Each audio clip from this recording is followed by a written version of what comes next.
Hola, muy buenos días. Me da gusto que estés aquí con nosotros en este canal Sendero Victorioso y te doy la bienvenida. Hoy vamos a continuar con la última parte del Evangelio según San Mateo en el capítulo 26, a partir del versículo 57 al 68. Jesús ante el concilio. Los que prendieron a Jesús le llevaron al sumo sacerdote Caifás, donde estaban reunidos los escribas y los ancianos, mas Pedro le seguía de lejos hasta el patio del sumo sacerdote, y entrando se sentó con los alguaciles para ver el fin. Y los principales sacerdotes y los ancianos y todo el concilio buscaban falso testimonio contra Jesús para entregarle a la muerte. Y no lo hallaron, aunque muchos testigos falsos se presentaban. Pero al fin vinieron 2 testigos falsos que dijeron: Este dijo: puedo derribar el templo de Dios y en 3 días reedificarlo. Y levantándose el sumo sacerdote le dijo: ¿No respondes nada? ¿Qué testifican estos contra ti?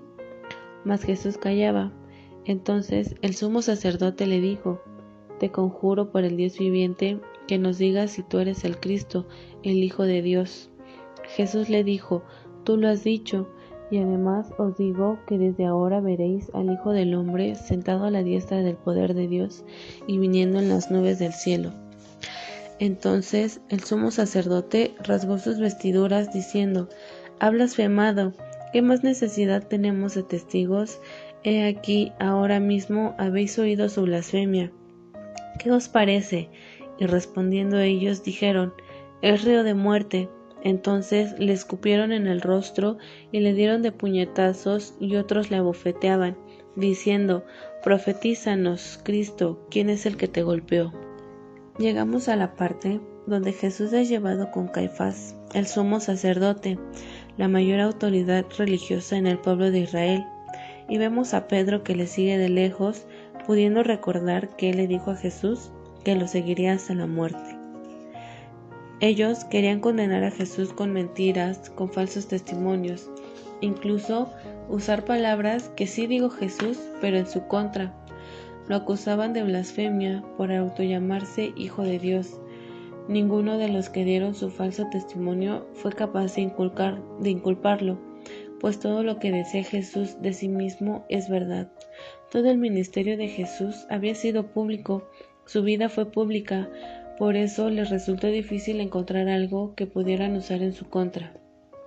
Finalmente, deciden acusarlo de querer derribar el templo, malinterpretando sus palabras y dejándolo ver como un terrorista. Pero Jesús se refería a su cuerpo como el templo, y los 3 días para reedificarlo se refería a los días que pasarían para su resurrección gloriosa. Pero retorcieron estas palabras para tener algo en su contra, pero él no dijo palabra alguna, no siendo indiferente a lo que decían, pero sí siendo paciente.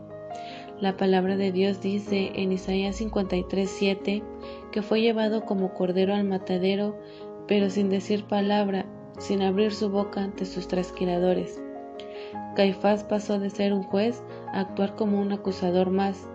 Él invocó el nombre del Dios viviente para pedir una respuesta de Jesucristo.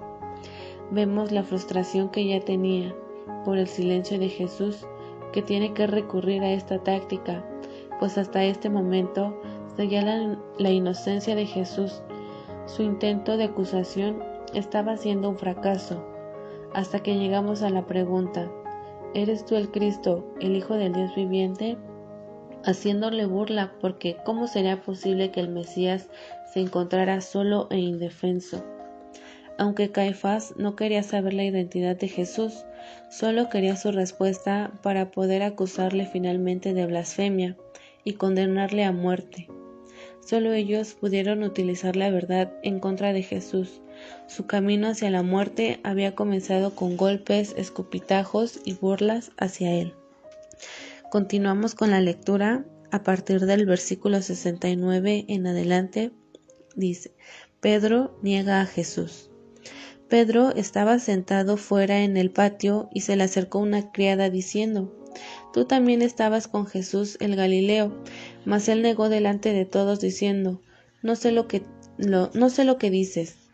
saliendo él a la puerta, le vio otra y dijo a los que estaban ahí: también estaba con Jesús el Nazareno.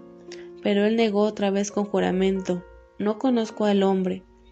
Un poco después, acercándose a los que por allí estaban, dijeron a Pedro: verdaderamente también tú eres de ellos, porque aún tu manera de hablar te descubre. Entonces él comenzó a maldecir y a jurar: no conozco al hombre, y enseguida cantó el gallo. Entonces Pedro se acordó de las palabras de Jesús que le había dicho: antes que cante el gallo, me negarás 3 veces, y saliendo fuera lloró amargamente. Aquí venía la prueba para Pedro, para ver si sus palabras que dijo, dejándose llevar por el impulso, serían ciertas, pero el temor de ser condenado a muerte le juega en su contra, que termina negando a Jesús una primera vez.